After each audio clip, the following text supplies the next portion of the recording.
Unreasonable Hospitality? Yep. Unreasonable Hospitality. Probably one of my favorite books. If I've read, nearly 200 books in the last 2.5 years, it's one of my favorite books. Yeah. That's kind of the approach that we both see for this company. So it's been a hot minute since I released my last podcast. I started this thing as a way to bring awareness to my business that's 1 year old now. It quickly did that job that I needed it to, so much so that I quit editing episodes, and I've got about 6 unreleased episodes that are just sitting on the shelf. Well, today's a new day, and Little Nessie is bringing on a partner to help us grow, mature, and evolve. Ron Stowers has gone from colleague to mentor to friend, and he's now my business partner. So this episode, we just have fun chatting about where we've come from, who we are, and where we're going. Our website will be changing soon, and we can't wait to show you what's on the horizon. Enjoy.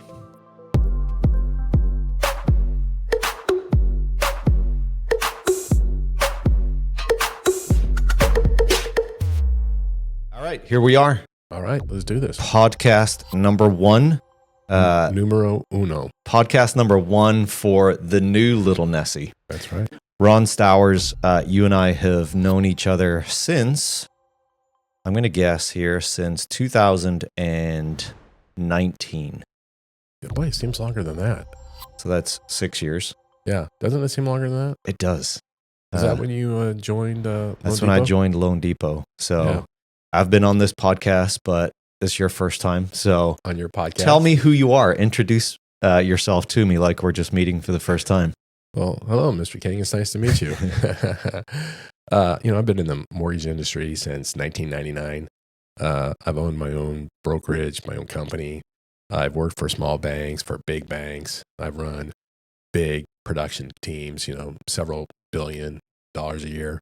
I've led sales. I've been on the C-suite as a chief strategy officer. And now, I'm doing a whole bunch of stuff, including consulting for quite a few companies. But I am most looking forward to my next chapter. 1999. That's when you got into the mortgage industry. Yes. That is the year that Kelly and I got married. Oh, wow. I was 21, the ripe young age of 21. So 25 years. Uh-huh. That is awesome. And you're married and have a son? I'm married. That's right. Absolutely been married. This is a test. I think I've been married. I have no idea. So I failed the test and have a son, Vincent, wife, Belinda. Yeah. So our paths crossed at Loan Depot. I departed that company in early COVID, and you departed also early COVID. Right, 2020. 2020. Mm-hmm. And you joined a company based out of your hometown, Scottsdale, Homeowners Financial Group. Yep. You reached out to me because you guys were looking for a CMO at the time. I was only about 3 months into a CMO role at another mortgage company. And, no one likes to jump ship so I politely declined. You asked if I was interested in maybe consulting. Yep. I didn't think I had the bandwidth at the time, so I politely declined. That's right. And 6 months, 8 months go by, and realized that the company I was at, a wholesale company, which wasn't my bread and butter. Mm-hmm. The entire time I've been in mortgage, it's always been retail mortgage lending, and wholesale just wasn't my bread and butter. It was in Florida. I was gone for a week every other week, and that experience was short-lived. So I reached back out to you. Asked if you guys were still looking for a CMO, and the answer was kinda, because you just brought on a interim CMO, Beth Keckley, who was great too. Amazing. I still have a great relationship with her. Awesome. She's incredible. I still ping her every now and again for advice, and our paths, she and I have kind of crossed each other in the past at different companies. And you guys had brought on an interim CMO. One of her roles was to try to help you source a full-time CMO. And that's right when I reached out to you. So I come on board at HFG, at Homeowners Financial Group, wonderful company led by Bill Rogers. And Beth and I don't think this was the intent to begin with, but she stayed on for about another year, maybe a little bit more. And we just worked wonderfully together. We had two different skill sets. Yeah, completely. Yeah. And why have one CMO when you can have two? Well, the payroll was maybe one reason not to, but it was wonderful for me. Well, think about it, David. HFG at the time when I came on, it was a successful company. It was doing like 1.7 billion. It was top 50 in IMBs at the time, and they brought me on to help with rapid growth and scaling, and we needed to kind of fortify some of our departments, and we went from having very little support in marketing to having two of the best people in the industry leading our team. And you guys work so good together.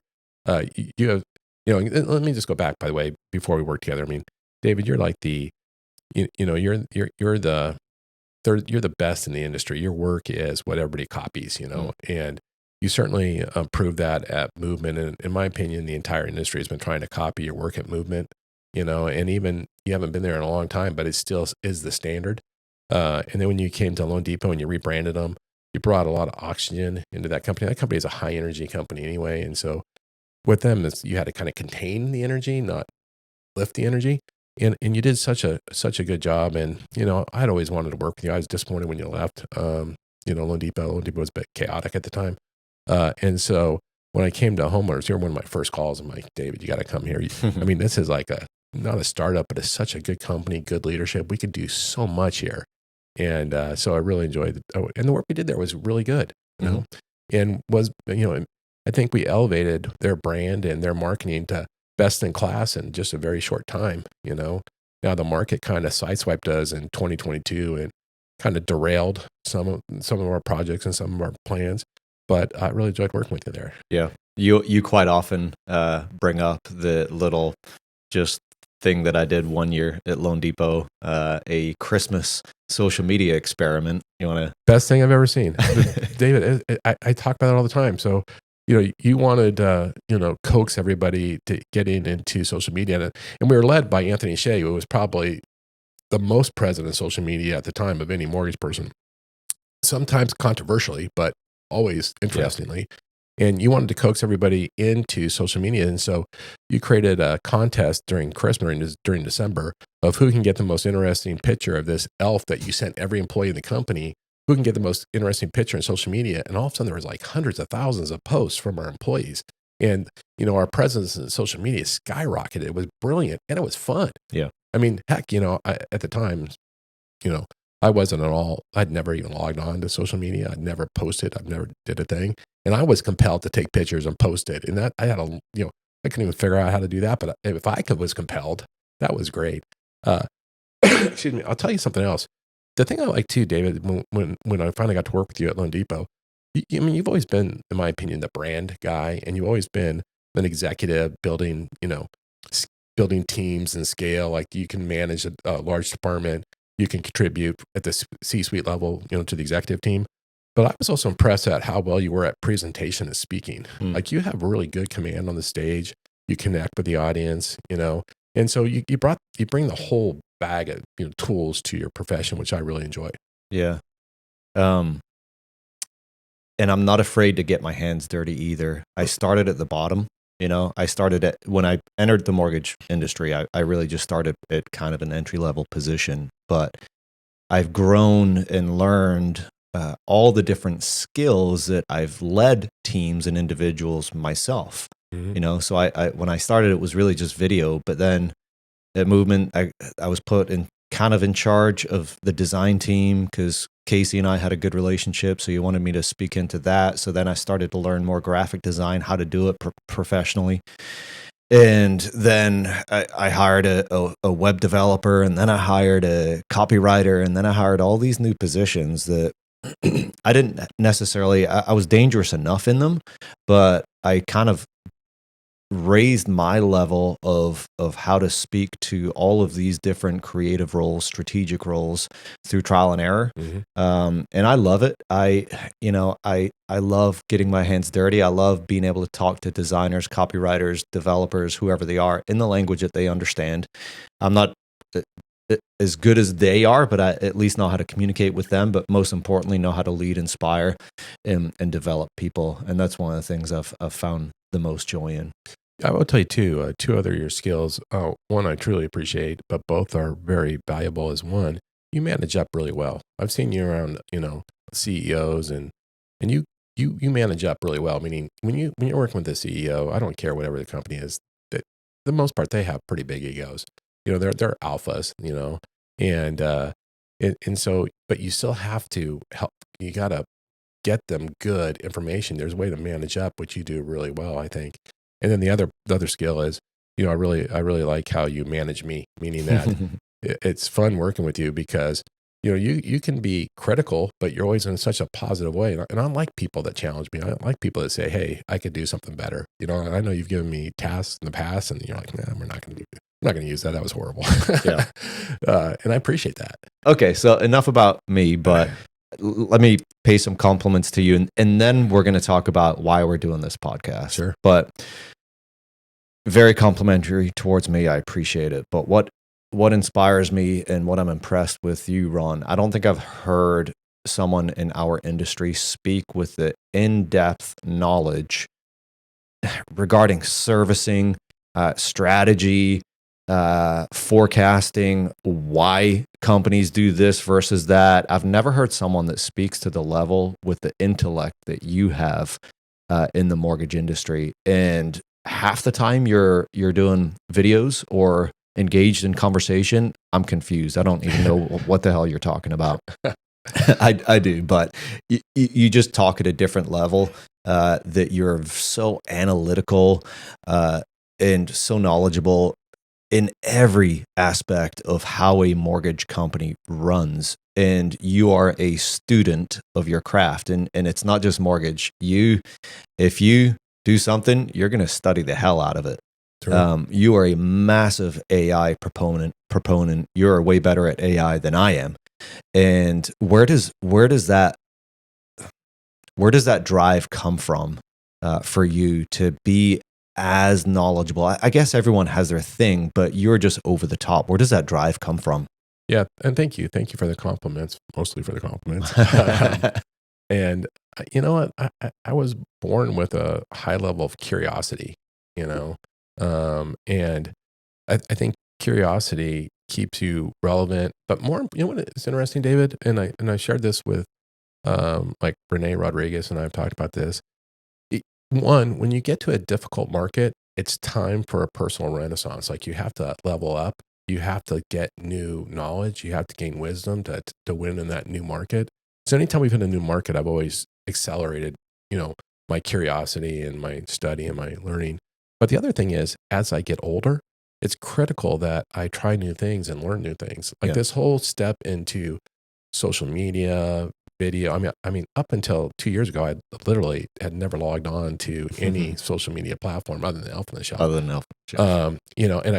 And a year ago when I started posting stuff, it took like 2 weeks just to figure out my logins, because my companies had always controlled my social media, and it was a mess. And you got to help me.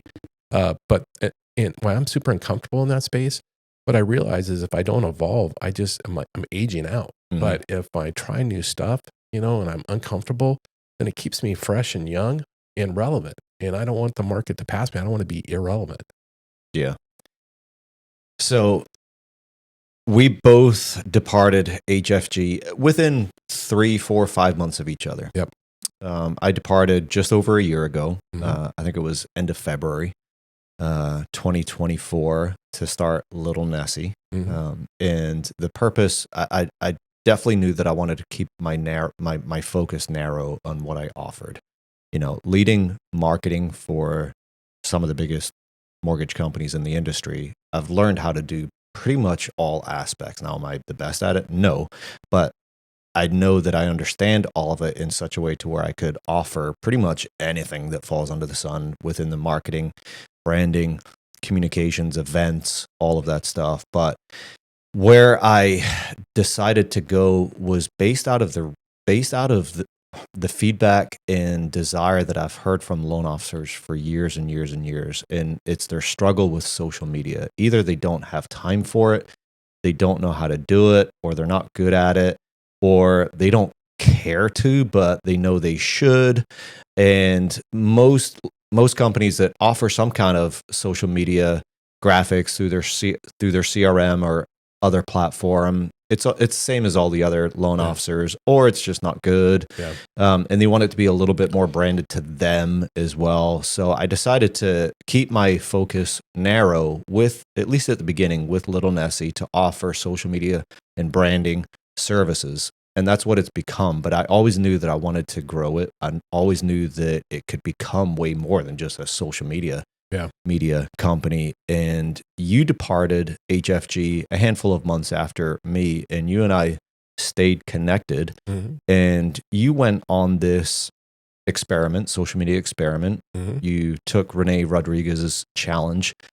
And you went, the initial challenge was live every day. There were probably about 8 different boxes that you had to check, but one of them was to go live on social media every day for 90 days for about 15 minutes. 15 minutes, Go live. That's challenging. You are a creature of habit, and you did it. And here you are now, probably almost a year later, and you're still doing it. Yeah. I started September 1st. So, one of the things I think I'm going to keep it up through, the end of, right up to September 1st. Right. And you hired me to help you with that. Yeah. Cutting up your long form into short form and so on. And that was great. But through that, we started talking about what you're going to do next, after this 90-day challenge, what you're going to do next. I kept on telling you what I want to do. And somewhere along the line, we were like, why don't we do this together? Because what I do is what I'm good at is very different at what you're good at. And we started talking about combining forces. Right. Yeah. And by the way, when I came to you, I didn't try to hire you to help with my social media. I really just wanted you to coach me. Right. And mostly it was just probably getting past my own frustration. Yeah. Starting with how to log on. And then what are all the little buttons for? Right. Which you did a great job. But we definitely, there's a lot of synergy as well as a symbiotic relationship. And I say it really simplistically, and I'm not a marketing person, so I don't say it perfectly, but you teach people or help people tell their story. My job is to help people create a worthwhile story. And that's what strategy is why are we compelling to the marketplace? Why are we relevant? What's our position? What's our value proposition? What's our pricing strategy? And then you are, just like I said, great telling story. And going back, and I know, we have a close relationship, and we've been, pretty close, talking about our own paths the last couple of years. And I always think your superpower is helping people understand and define their brand, and then to amplify it. Now you build tools to simplify it. And you saw the greatest opportunity was helping people manage their social media, because there's such a fear to getting into it. And like with me, like I would tell people I would do it if I knew how, but it's such a foreign language to me. I don't even know how. And so you're removing that objection and helping them. And that's why that's valuable. But truthfully, your superpower is helping people and companies, Yeah. So this is the start of something new with Little Nessie. We're going to turn it into almost not a news outlet, like there's plenty of them out there. We probably don't need another housing, mortgage, real estate news source, but there is going to be a news educational element to it, where we talk about what's going on in the news with forecasting. And we've had some crazy news. I'm not sure when this podcast will go out, but right now it's during this tariff craziness. And we're going to create content to educate loan officers, but empower them with content, with scripts, with videos, with customized content to them on how they can educate their referral partners and their potential clients. Right. So we're going to hopefully provide content, usable content and data with actionable, action plans and templates and tools to use. And it goes back to, and this is one of my favorite topics on the top of my mind right now. It's a very, very competitive market right now. And you have all sorts of giants that are competing. You have these global apps, which are also called, or global platforms, which are also called super apps. That's Rocket, Zillow, CoStar. And then you have the whole broker wholesale channel, which is just eating up market share. It's was 23% in 2023. It's crested 30%. It's predicted right now. You have banks and credit unions getting back into the business. You have servicers who now have as much as 83% retention rate. They're proactively going to the top of the funnel and they're soliciting purchases and referral business from their book. So you have all these huge players that are competing in the marketplace, all of them elevating their game, spending hundreds of millions of dollars on AI, on technology, just really delighting the customer. They're using predictive analytics to be relevant and timely in front of the customer. And in that type of environment, to win, you have to be great.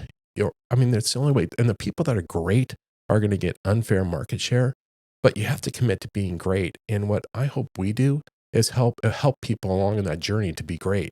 Because one thing, and we talk about this all the time, you can't be great at everything. Some things you need help with. You need to take a shortcut. And I think we're going to try to help people, give them a shortcut so that they get a little better understanding, a little bit of application and use and keep elevating every day. And that's really what I think we're going to, the niche in the market that we're going to try to serve. Right. So why not just retire? Yeah, I appreciate that question. I was telling you, I've talked to quite a few people about this. And I think one of them I was talking to Dave Savage on a recent walk and talk that we did. And to just boil it down, you don't spend a lifetime of getting knowledge and experience, which really translates into wisdom, to someday hit a marker and put it in the box. In truth, what you really need to do is figure out how to leverage it and really become more significant because you have so much to give, right? Mm-hmm. And I would hate to retire right now and say, hey, my total passion for the last 30 years, I'm just going to put it in a box and I'm going to cruise every week, Mm-hmm. Instead, I like to really have influence and significance and help people, mainly because it goes back to the passion of, providing or helping people with the dream of homeownership and the related wealth that you get through real estate. If that's my passion, why would I put that in a box, right? Mm-hmm. Especially when I'm at my peak of wisdom and influence. Instead, I'm like, let's put the foot down on the pedal, let's help more people, Yeah. One of the videos that you do, you're still going live pretty much every day. I don't think you've missed a day, but I have not missed a day. Every Sunday you do a book review. That's right. Book club, book review. One of the books that you highlighted not long ago, Unreasonable Hospitality. Yep. Unreasonable Hospitality. Probably one of my favorite books. If I've read, nearly 200 books in the last 2.5 years, it's one of my favorite books. Yeah. That's kind of, we talked about this, I think, just yesterday. That's kind of the approach that we both see for this company and how we want to provide services and support to our clients. Talk about the book a little bit and how you see it. Yeah. So I love the word unreasonable. It really appealed to me when I read the book a month or two ago. And it's, what if you provided, we think unreasonable is bad, right? Like, let's say you go to a restaurant. Oh, think of the video I did about buying a car, mm-hmm. right? Like, so I'll give you two experiences. I went to buy a car. I was actually going to be a lease, and I looked up the national deal, and I called my local, dealer, and I said, hey, I want this deal. Can you just give me the paperwork? I'll take that color. I don't want to be in the dealer for more than 5 minutes. They're not going to sell me anything. I just want to come in and sign on the bottom line. Well, I get the dealer 4 hours later. They're completely clueless. They don't know how to write up the deal.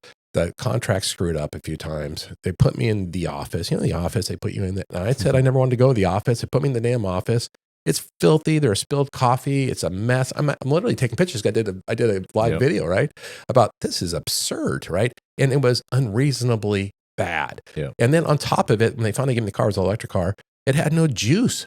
It was dead. And I was late for a meeting. I had a 5 o'clock dinner, and I got there at like noon, and it was now like 6. And I'm like angry as can be. And then they give me a car that has no gas. They're closed. They don't even have a charger. So I barely make it a mile to a charging station. I've never charged a car. I don't even know how to do it. I totally screw up the charge. It takes 4 hours. I get done at like 10 o'clock, and I am irate. But that was unreasonably bad, right? Yeah. And that's what we think about when unreasonable. Like, that was unreasonable. It's like when you go to a restaurant and the food takes 2 hours to show up, you're like, that's unreasonably bad. But I can compare that to in my Scottsdale, when I first bought my car in Scottsdale a couple years ago, Bill Rogers referred me to the general manager, who I just called, and I said, hey, I have this car right now. I want the most recent model. I want it in black. I don't want to even step in the showroom. I just want to sign the contract. I'm going to pay cash. Just get the car ready.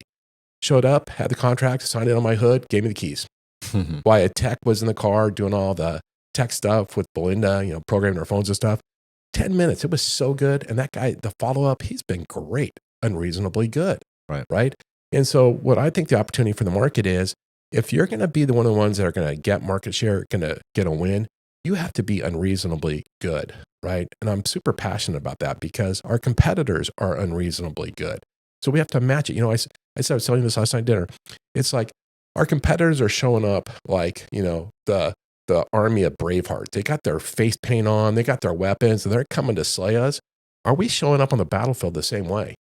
And to me, the weapons of the battlefield are being unreasonable. Like, we have to get unreasonable. And so when you and I were talking about this, David, over the last couple of weeks, if we were going to have a value prop to our possible, audience or our customers, our value prop is we're going to deliver you tools that are going to be unreasonable in the way that you service your clients. That's what our goal is, right? So everything we build, whether it be through media or marketing, consulting, whatever we do, everything we build, we want it to be give you an unreasonable advantage if you apply it.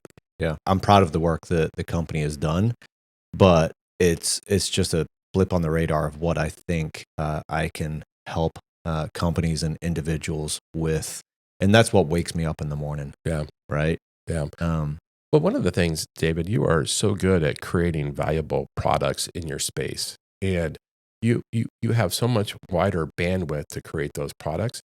But to be able to do that, you need to have, customers or an audience. And so the hope is, if we can provide really valuable content, through podcasts, through newsletters, through our, website or blog, like usable, actionable, valuable stuff, well, then we might have an opportunity to also serve those clients with some of our products that will equally help them.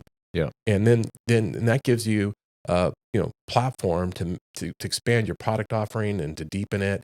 And that's really exciting. Yeah. We'll probably put this podcast out before we're ready to kind of launch our new products. So if you're watching this podcast and you go to the website, it will be changing soon to reflect that. But we'll probably put this podcast out before then. Yeah. You love to get to market quickly, so you're probably going to be pestering me to get this edited. Absolutely. I'll probably have a buddy of mine do it. So we'll get this podcast out, but the Little Nessie version 2 will be much the same, but also there's going to be a whole new suite of products that we sell.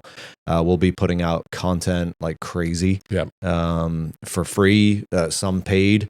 There'll be subscriptions to new products and so on. Swag. Yeah, we're both repping some Little Nessie swag. Yeah, so that's one of the things. I know we're going to talk about this, but some of the when we hope to really bring good content and good data and hopefully in an easily digestible and entertaining way. And we definitely want to give you tools that you can just immediately plug into and use. And all that stuff is, I don't want to say free, but it's free. It's just us, hopefully giving back to the community.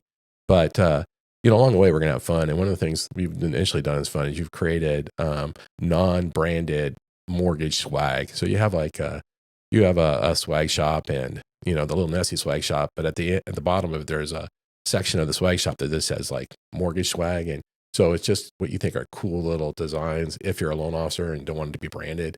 So you guys can check it out. So what you'll see on our store right now is you'll see some Little Nessie products, but it's mostly cool designs made for loan officers that's made to be almost a conversation starter. Yeah. Right. Yeah. So one of them looks like a car mechanic shop. Another one looks like a surfer t-shirt. Another one, I did a play on the Levi's logo. I did another one where the parental, explicit lyrics, parental advisory. I did a play on that one and tied it into a mortgage loan officer theme. So yeah, I'll barely break even on those, but it's really just something that I like to do to help loan officers. And they're cool shirts, swag, and it's really just the purpose of it is to be a conversation starter. Yeah, and they're like, they're not even $15.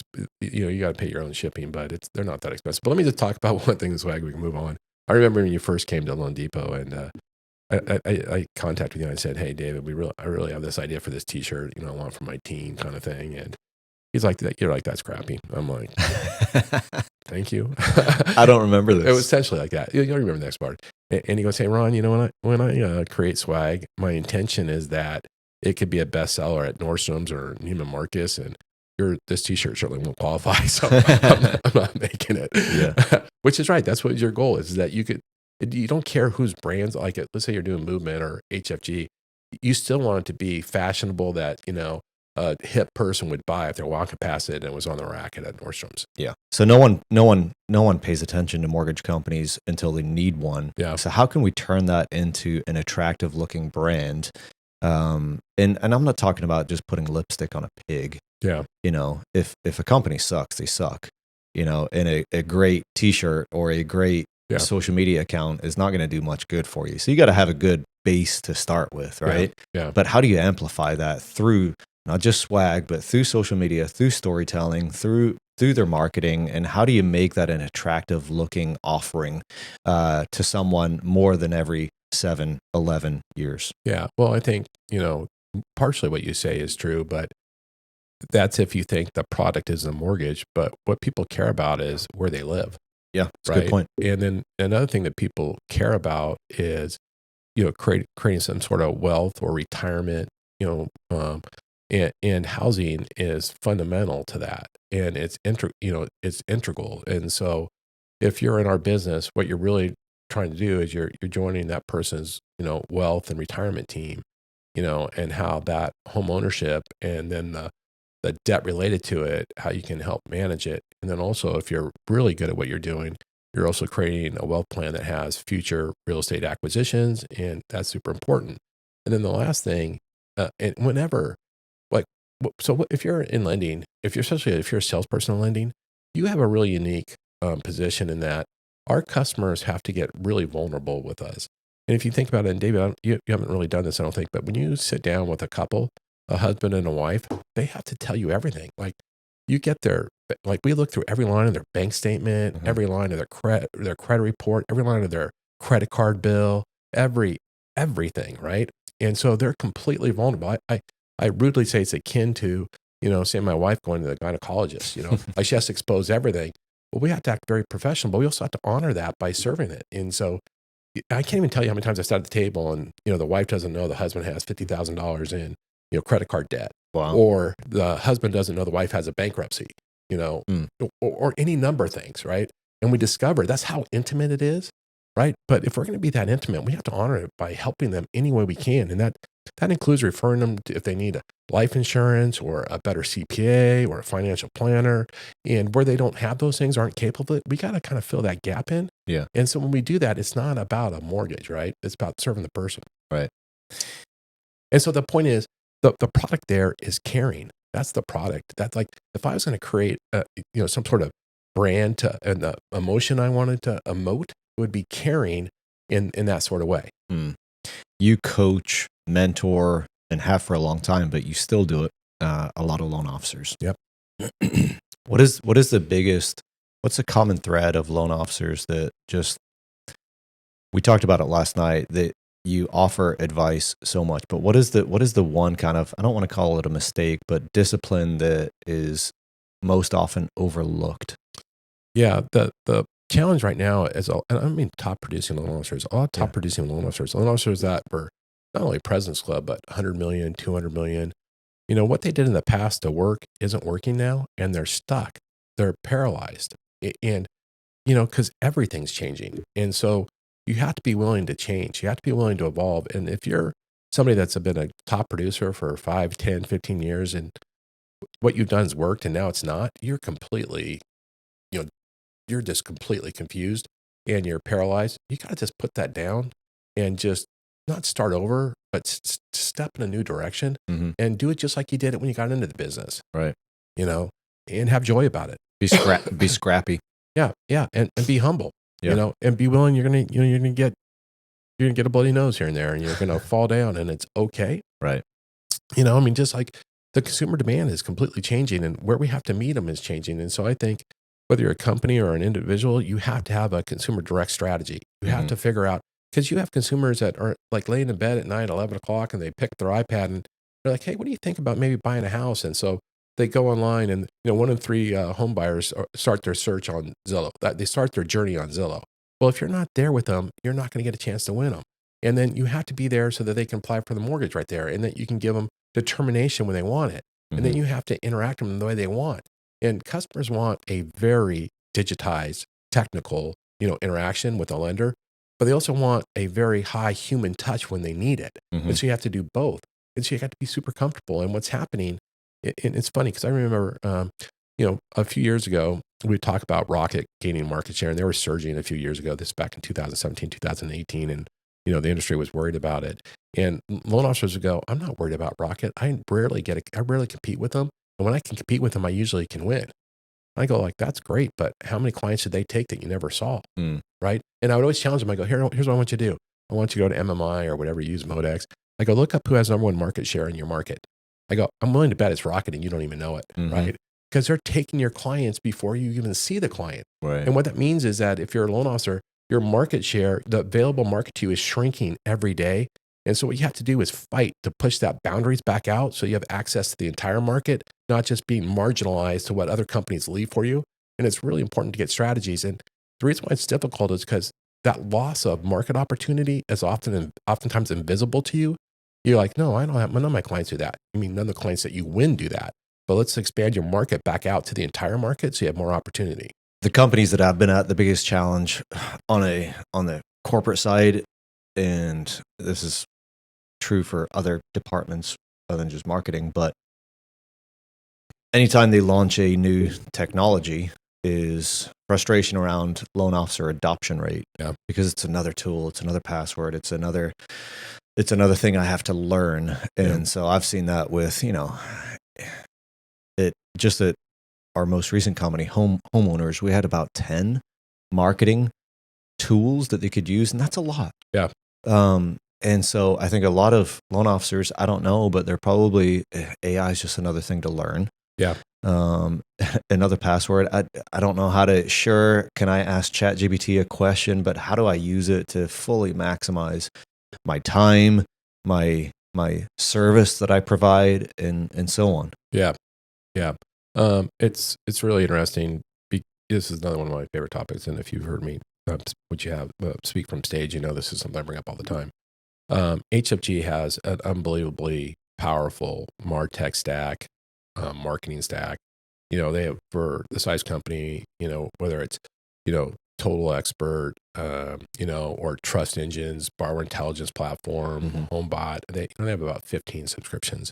And your team and the training and development team there did a good job with adoption. But even the best companies only are getting like 35%, 39% adoption, and typical companies are 20%. There's quite a few problems with that. The first problem is companies, even not small, HFG is a mid-sized company. They spend a couple $100,000 a month or more on their tech stack, right? And so that's just wasted money if people aren't using it. Yep. And then if the loan officers aren't using that, well, then they're losing their customers to these other, competitors that we talk about. So now we're paying for something we're not using, and we're losing the opportunity of the business. That's a really big problem. You know what? I know I'm here all day. Although Dave, I've seen your early podcast here, your first guest, and I noticed they were drinking alcohol and we're drinking coffee. Well, I may have put some whiskey in mine. Really. Well, I'm jealous. But let's talk about some of the things that we want to do and what you guys can expect from us, because we're super excited about it. And we're going to, as you mentioned, we're going to go to market before they're great, before they're perfected. Yeah. So you're going to be on the journey, evolution journey with us, right? But so when you brought up under your current offering, if you're a loan officer and you're subscribing to his social media strategies, and he's helping you manage your social media presence. One of the things he offers is a customer-facing weekly video, piece that is unique because it's customer-focused. It speaks to that, the customer's intelligence. My leg just started cramping up. We're going to keep that in the podcast. That's cerveza, please. But so you have a, and that's unique. It's not speaking to the loan officer, it's speaking to their client. Yeah. And that's great. And it's through video, which is great. But I think that more what I think was eager to share is as we launch this, you're going to see a few things from us right away, changes, right, on the Loan Lessee platform. First, we're going to launch a podcast series. Yep. We haven't fully defined it. It's going to be multiple podcasts a week. I think we have 2 right now that we know. We don't know what the cadence is per week, but we'll have industry leaders, innovators, influencers, people that have high execution or unreasonable. We'll do one podcast a week, having an interview with those folks, both in person and on like virtual type environment. And it will be in the field and in studio. And we're really looking forward to that because they're just such neat people. And I think you can learn so much from folks that are just, out there killing it. And so probably one a week. And that we're looking forward to. And then we're probably going to have, right from the beginning, the Dave, a happy hour with Dave and Ron, which will be, an afternoon, probably live podcast where we're most likely drinking cerveza or Prosecco or whatever it is you drink, and just having fun and just bouncing ideas and hoping you guys like that. There'll be other podcasts that will be added along the way, each with the intent of being really informative, delivering data, delivering wisdom, but hopefully in an entertaining and digestible way, and most likely with tools that we leave behind so that you, the viewer, can take that and immediately apply it. So that's the first thing. We're really looking forward to that. I think the entertainment is going to come in the form of you talking about the industry and me having no idea what you're talking about. So that should be entertaining to watch. Well, me just scratching my head. Well, equally with you challenging me about my limiting beliefs. So it will be fun. So it's coming soon. Sooner than you think. Ron is pushing me to move faster than I'm comfortable with, which is good. Yeah, it's a ready, fire, aim. Yeah. I mean, it's fail forward. And you know what? It's a critical time, man. I think people could use some support, some help and support, both with good content and strategy, but also just energy, and optimism. Yeah. Well, I think that's a wrap, Ron. That's the Ron and Dave. This isn't the official happy hour, but we'll brand it as such. But the Little Nessie Ron and Dave happy hour. So I think that's a wrap for me. That's awesome. Thank you. Every podcast I've ended with, I've done a cheers. So cheers. I like the way that's going. Cheers to the future. All right. Cheers. That's a wrap.